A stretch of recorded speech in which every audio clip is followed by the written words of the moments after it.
हुकूमत और अपोजिशन में गर्मा गर्मी इंतहा छूने लगी। शाह महमूद कुरैशी ने हुकूमत पर मुल्क की मईशत की तबाही का इल्जाम लगा दिया। एहसन इकबाल ने दावा किया मईशत मुस्तहकम होगी, मुल्क डिफॉल्ट नहीं करेगा। वाइस चेयरमैन PTI ने एक बार फिर आम इंतखाबात को मुल्क की मसाइल का हल करार दे दिया, जबकि एहसन इकबाल बोले इलेक्शन नई मर्दमशुमारी के बाद ही होंगे।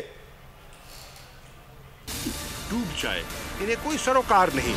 तरक्की याफ्ता ममालिक, तरक्की पजीद ममालिक सब शदीद आलमी मुआशी बहरान के निर्गे में हैं। कराची में जो आपके हलीफ हैं उन्होंने पूरे प्रोसेस को बायकॉट किया।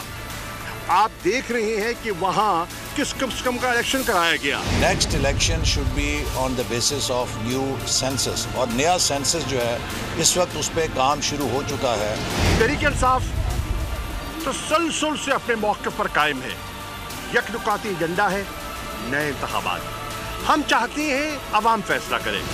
इस कोalition गवर्नमेंट ने जब रियासत बचाने की बात की थी तो वो सिर्फ रियासत बचाने की बात नहीं थी, वो सियासत बचाने की भी बात थी।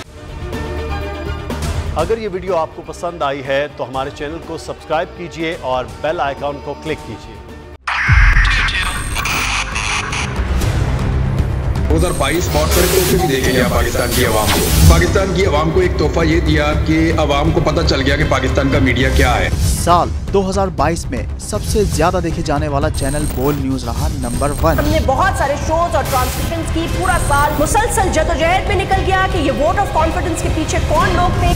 तोड़े रेटिंग के सभी रिकॉर्ड। सोशल मीडिया पर भी सबसे ज्यादा तेजी से 2.4 बिलियन व्यूज का संगे मील अबूर किया।